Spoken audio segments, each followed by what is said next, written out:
आप बताइए, कोई प्रमाण दीजिए कि भागवत कथा सुनने से प्रेत का भी उद्धार हो जाता है। सनकादि ऋषि एक कथा सुनाते हैं। तुंगभद्रा तटे पूर्वं अभूतना मोतमं यत्र वर्णाः स्वधर्मेणा सत्य सत्कर्म तत्पराः। तुंगभद्रा नदी के तट पर एक नगर था जिसका नाम था उत्तम नगर। उस उत्तम नगर में अनेकों वर्णों के लोग रहते थे। 4 वर्ण होता है, ब्राह्मण, क्षत्रिय, वैश्य और शूद्र। इन चारों वर्णों के लोग उस अनुपम नगर उत्तम नगर में रहते थे। उसी में ब्राह्मण वर्ण में एक सज्जन ब्राह्मण रहते थे जिसका नाम था आत्मदेव। आत्मदेव ब्राह्मण बहुत ही सज्जन थे, मितभाषी, बहुत कम बोलते थे, अल्पाहारी, बहुत कम खाते थे, शांत स्वभाव के थे, शील स्वभाव के थे। पर जो उनकी पत्नी थी वह ठीक उनकी विपरीत स्वभाव की थी। एक नंबर की झगड़ालू थी। जब तक दिन में अपनी पड़ोसी से झगड़ा ना कर ले तो उसका भोजन हजम नहीं होता था। बोलिए राधे राधे। कुछ ऐसी स्त्रियां होती हैं जब तक लड़ाई झगड़ा ना कर ले तो उनका भोजन नहीं पचता है। बहुत क्रूर, बहुत ही झगड़ालू थी, एक नंबर की डरपोक भी थी, एक नंबर की डरपोक थी। और खाती एक बार नहीं खाती थी, दिन भर में 5 बार खाती थी। बोलिए राधे राधे। जब देखो तब उसका मुंह चलता ही रहता था, जब देखिए तब उसका मुंह चलता रहता था।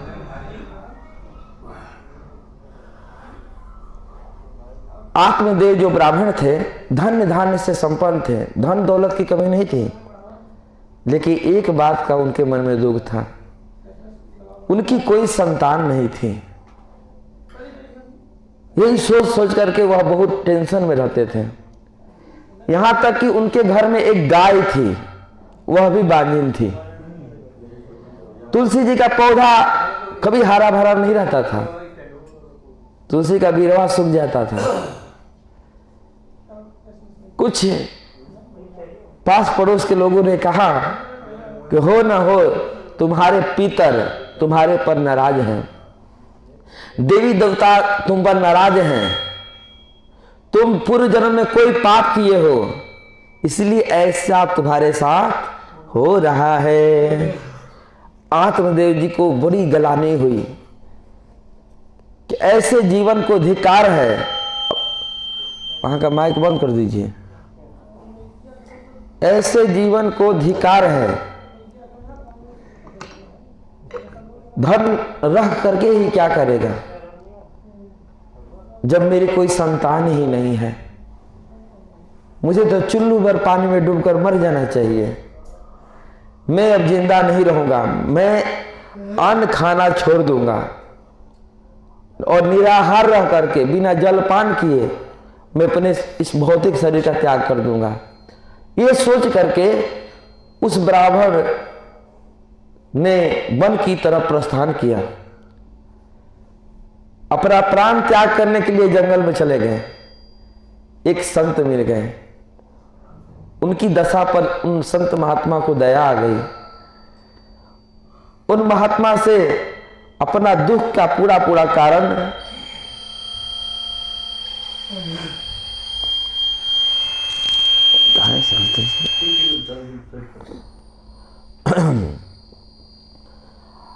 अपने दुख का कारण सुनाया।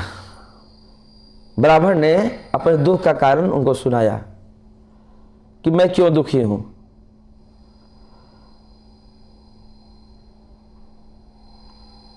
महात्मा जी ने कहा कि ये तो तुम्हारे ऊपर भगवान की विशेष कृपा है कि तुम्हारी कोई संतान नहीं है।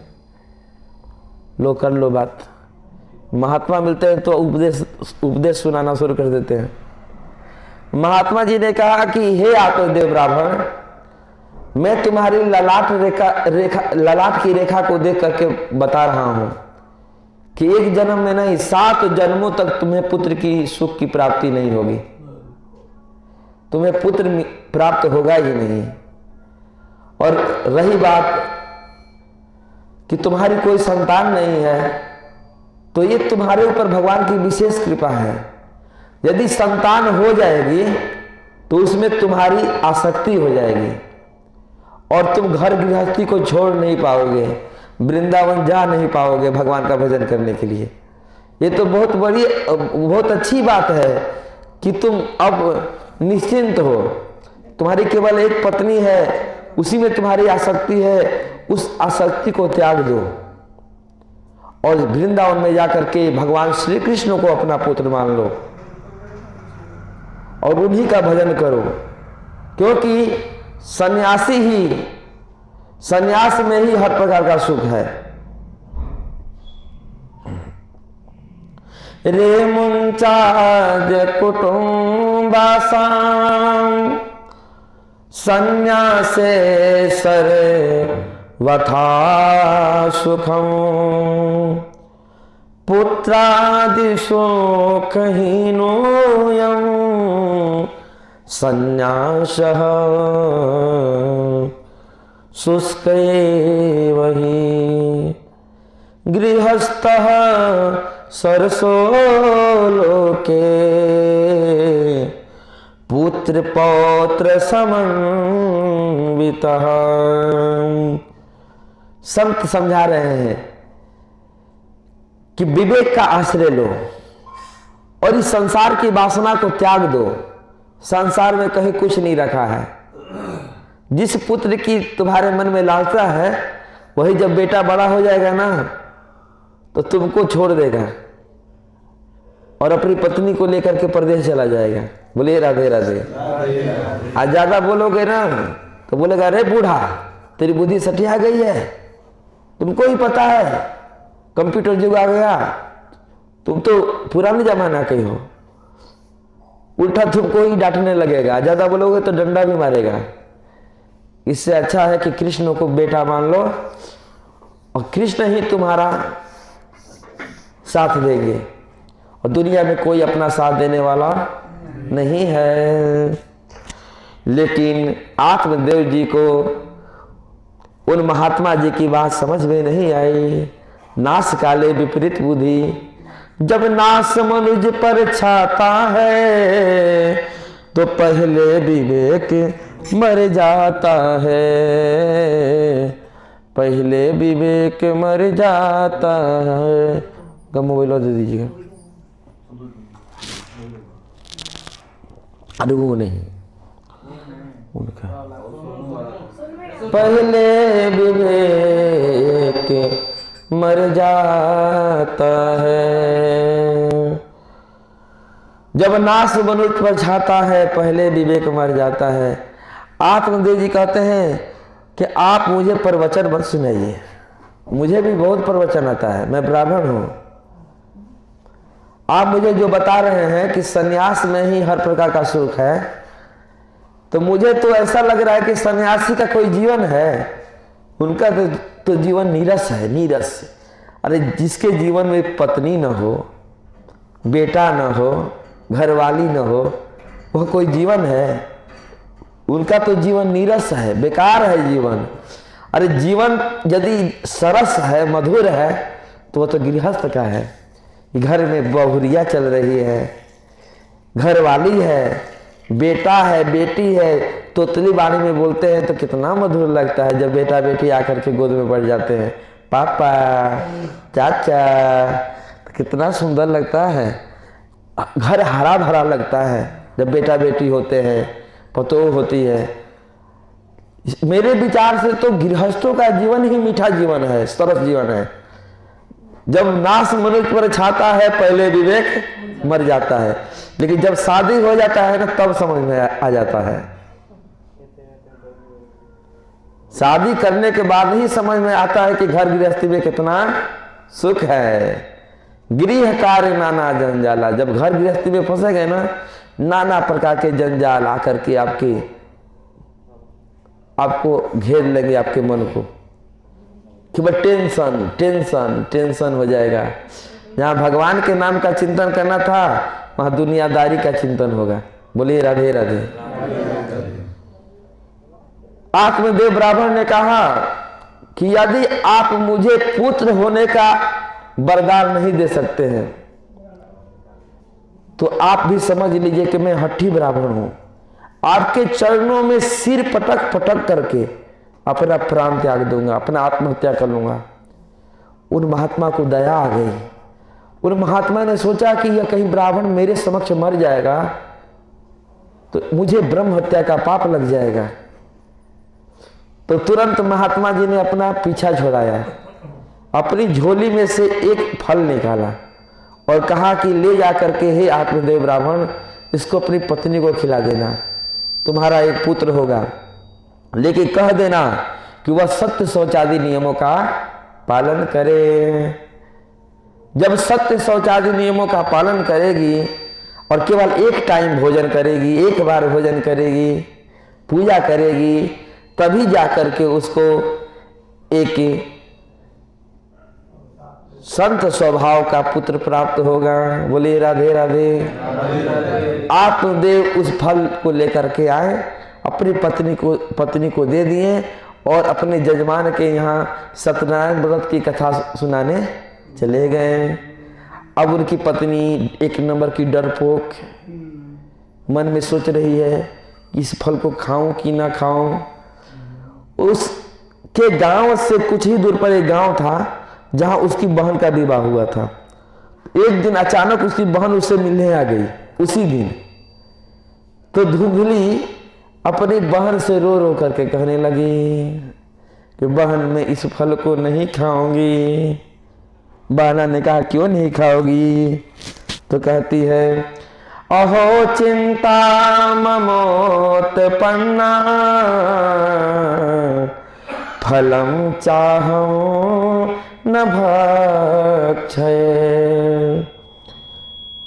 मुझे बड़ी चिंता हो रही है, मेरे मन में चिंता उत्पन्न हो रही है। क्या बात की चिंता है तुमको? तो कहती है कि फलम चाहूं न भक्षय, इस फल को मैं नहीं खाऊंगी। इस फल को खाने से क्या होगा तुमको? तो बता रही है फल भक्षे न गर्भः शाद गर्भेणोदर वृद्धिता। यदि मैं इस फल को खाऊंगी तो मैं गर्भवती हो जाऊंगी। अच्छा तो क्या हो जाएगा? हो जा, मैं भी हुई थी, बहन कर रही है, एक समय मैं भी हुई थी, अभी हुई हूँ, मैं भी गर्भवती हूँ, तुम भी गर्भवती हो जाओ। कहती नहीं नहीं नहीं, यदि मैं फल को खा लूंगी तो मेरा फैशन बिगड़ जाएगा, पेट मोटा हो जाएगा। बोलिए राधे राधे। इसलिए मैं फल को नहीं खाऊंगी। मैं तो बहुत सुंदर दिखने में लगती हूँ। अब पेट मोटा हो जाता है तो आदमी का शक्ल बिगड़ जाता है, होता है ना, जैसे हम मोटे हो गए तो मोटा आदमी अच्छा नहीं लगता है? तो धुंधली तो बात सही कह रही है, मोटा नहीं होना चाहती है, इसलिए फल नहीं खाएगी। और इतना ही नहीं बहन, स्वल्प भक्षम ततो शक्तिर गृह कार्यम कथम भवेत। उन महात्मा जी ने कहा है कि दिन भर के बीच में केवल एक बार भोजन करना है। तुम ही बताओ कि एक बार मैं भोजन करूंगी तो मेरा शरीर कमजोर नहीं हो जाएगा? मैं ऐसे ही दुबली पतली हूं और कहीं एक ही बार भोजन करूंगी तो मैं तो मर ही जाऊंगी।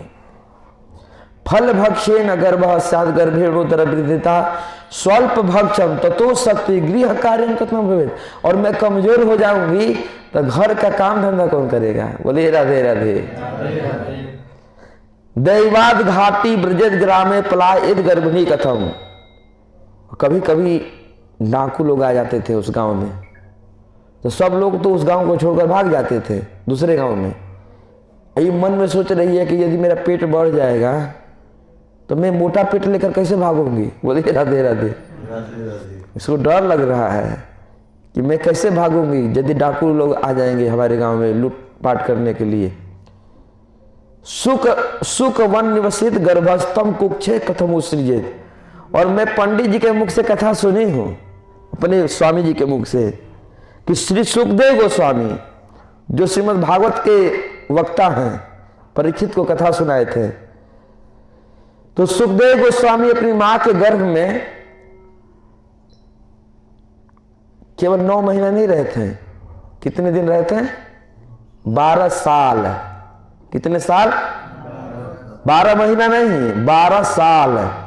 12 साल तक सुखदेव गोस्वामी अपनी मां के गर्भ में ही रहे, मां के गर्भ से बाहर नहीं आए।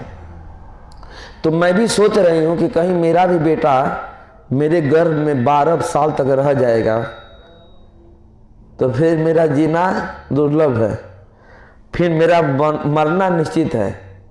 मैं कैसे उस दर्द को सहूंगी? 9 महीने में सारा हालत हो जाता है। माताओं को पता होगा 9 महीने में कितना कष्ट सहना पड़ता है माताओं को। और यदि 12 साल वह बच्चा माँ के गर्भ में रह जाए तो माता जी लोगों को कितना कष्ट होगा। तो इसे डर तो है ना, इसलिए वो डर रही है। कह रही है कि सुका वन निवसित गर्भस्थम कुक्षे कथम उत्सृजेत। और फिर कह रही है कि मैं सुनी हूं कि कभी कभी गर्भ में संतान टेढ़ा हो जाता है तो ऑपरेशन करना पड़ता है, डॉक्टर लोग चीर फाड़ करते हैं तब वह बच्चा निकलता है। तिर्यक चेदा गतो गर्भस तदा में मरणो भवेत। और उस समय तो ऑपरेशन भी नहीं होता था। बोले राधे राधे। अब तो ऑपरेशन भी होने लगा, उस समय ऑपरेशन नहीं होता था। यदि बच्चा फंस जाता था गर्भ में तो वह मां मर जाती थी, अब बच्चा भी मर जाता था। तो डर रही है कि कहीं वो बच्चा मेरे पेट में टेढ़ा फंस जाएगा तो मैं मरणम भवे, तो मेरा मरना सुनिश्चित है और मैं मरना नहीं चाहती हूं। एक नंबर की डरपोक है, पहले ही पुआ पका रही है कि क्या होगा। अभी बच्चा अभी उस फल को खाई भी नहीं, गर्भवती हुई भी नहीं, पहले ही डर रही है कि ऐसा होगा वैसा होगा। कह रही है कि प्रसूतो दारुणम दुखम सुकुमारी कथम सब है, सुकुमारी कथम स है। अरे मुझ जैसी कुमारी कितनी मैं सुकुमार हूं, देख नहीं रही हो कितनी सुकुमार हूं। और मुझ जैसी सुकुमारी उस दर्द को कैसे सहेगी। मेरे विचार से तो ऐसा लग रहा है कि बाजी नहीं रहना चाहिए मुझे। बंध्या व विधवा नारी सुखीनी में चेती। मेरे विचार से बहन मुझे ऐसा विचार आ रहा है मेरे मन में कि या तो विधवा नारी सुखी है जिसका पति मर गया है, या जिसका पुत्र नहीं है, संतान नहीं है, वही नारी सुखी है। कितना गलत गलत विचार आ रहा है। भगवान की माया बहुत प्रबल है। उन संत ने बताया था कि 7 जन्म तक तुमको पुत्र का सुख नहीं मिलेगा। भगवान फल तो मिल गया लेकिन भगवान की माया कितनी प्रबल है, उसके मन में ऐसा ऐसा विचार आ रहा है कि वह उस फल को खाएगी ही नहीं और न खाएगी न उसका बच्चा होगा। बोलिए राधे राधे। जो भगवान चाहेंगे वही होगा। भगवान की इच्छा के बगैर कुछ नहीं हो सकता है। और मुझे डर भी लग रहा है कि जब मैं फल खा लूंगी और गर्भवती हो जाऊंगी और जब प्रसव काल का समय आएगा तो उस समय तो मैं पलंग पर सोई रहूंगी, प्रसव की पीड़ा होगी मुझे। और उसी समय ननद लोग आती हैं कि भतीजा होगा तो भाभी कुछ मुझे देगी, सोना देगी, चांदी देगी, गले का हार मिलेगा, तो बहन लोग तो आ जाएंगी। घर में बहुत धन धान्य है, मेरा घर धन से भरा हुआ है, किसी चीज की कमी है नहीं। तो मैं तो इधर प्रसव के पीड़ा से मैं दुखी रहूंगी, प्रसव काल के समय पीड़ित रहूंगी। और मेरी ननद लोग क्या करेगी कि घर में जितना मैंने की धन है, सोना चांदी जो कुछ है, बर्तन चावल गेहूं जो कुछ है, सब बोरा में बांध करके अपने ससुराल पहुंचा देगी। बोलिए राधे राधे। इसलिए मैं इस फल को नहीं खाना चाहती हूं। कितना सोच रही है। कितनी बेचारी अच्छी है ना। तो उसकी बहन ने क्या कहा कि इसमें इतनी चिंता करने की क्या जरूरत है, इस फल को गाय को खिला दो, उसका भी तो बच्चा नहीं हो रहा है, तो गाय को ही इसका फल खिला दिया जाए तो मेरा क्या होगा। तो कह रही है कि मेरा भी तो होने वाला है। 9 महीने बाद में तुमको तुम्हारी गोद में उस बच्चा को डाल दूंगी, इसके बदले तुम मेरे पति को धन दे देना, क्योंकि तुम्हारे पास खाने वालों की कमी है। भोजन तो बहुत है लेकिन भोजन करने वालों की कमी है। हमारे पास खाने वालों की संख्या ज्यादा है, भोजन की कमी है। तो साझा कर लिया जाए, तुम धन दे दो और मैं तुमको अपना बेटा दे दूंगा। तब तक तुम गर्भवती होने का एक्टिंग करो, अभिनय करो, जैसे भी हो सके पेट को फुलाओ। उनको क्या पता है, वो तो भोले भाले हैं। जैसे तैसे तुम पेट को फुलाओ, चाहे रुई ठोस लो, चाहे साड़ी कुछ लो, और जैसे तैसे तुम अपने पेट को फुलाओ। तुम्हारे पति को यही लगेगा कि मेरी पत्नी गर्भवती हो गई है, और 9 महीने हल्ला कर देना कि मेरा बेटा हो गया। तो उस फल को दोनों बहनों ने मिल करके गाय को खिला दिया। 9 महीने के बाद में हल्ला हो गया कि आत्मदेव जी का लल्ला हो गया। बोले राधे राधे। आत्मदेव जी ने पुत्र की खुशी में, जन्म की खुशी में बहुत बड़ा उत्सव मनाया।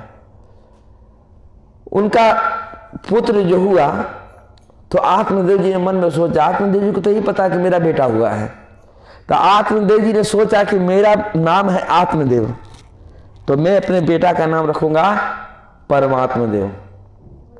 लेकिन धुंधुली लड़ाई करने लगी, लेकिन ऐसे कैसे हो सकता है, 9 महीना मैं अपने पेट में ढोई हूं, जबकि ढोई नहीं थी, लेकिन कह रही है कि मैं 9 महीना अपने पेट में ढोई हूं और नाम रखेंगे अपने नाम पर। आपके नाम पर मेरे बेटा का नाम नहीं होगा, मेरे नाम पर मेरे बेटा का नाम होगा। मेरा नाम है धुंधुली, तो मेरे बेटा का नाम होगा धुंधुकारी। धुंधुली का अर्थ होता है कलह, जो कलह करने वाली है। धू धू धू तो दिन भर बोलती रहती है, काव काव काव काव करती रहती है, कलह करती रहती है, उसको धुंधुली कहते हैं।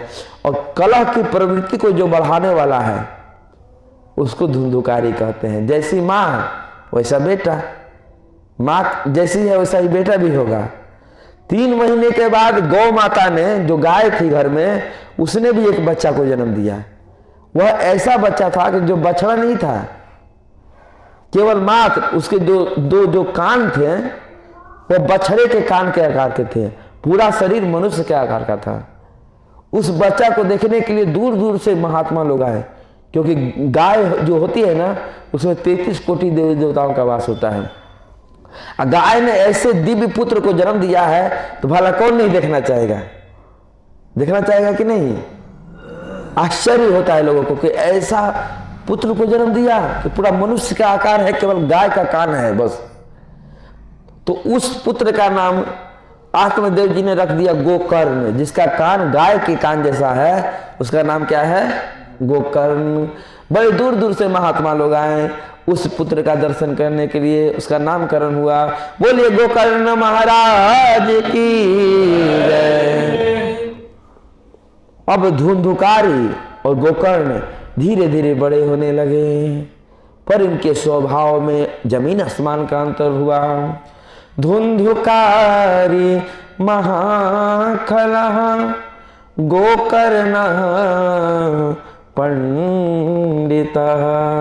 गोकर्ण महाराज तो पंडित हुए, संत हुए हैं, संन्यास धारण कर लिए, लेकिन जो धुंधुकारी था 1 नंबर का खलनायक हुआ, 1 नंबर का खल हुआ। छोटा जब था, किसी माताओं के छोटे छोटे बच्चों को देखता था तो गोद में ले लेता था, ले जाकर के कुआं में फेंक देता था। बोलिए राधे राधे। इतना बड़ा दुष्ट था। कोई रास्ते से जाता था तो ढेला मारता था, और ढेला मार करके भाग जाता था। इतना बड़ा दुष्ट था। ऐसे ऐसे दुष्ट लड़का होता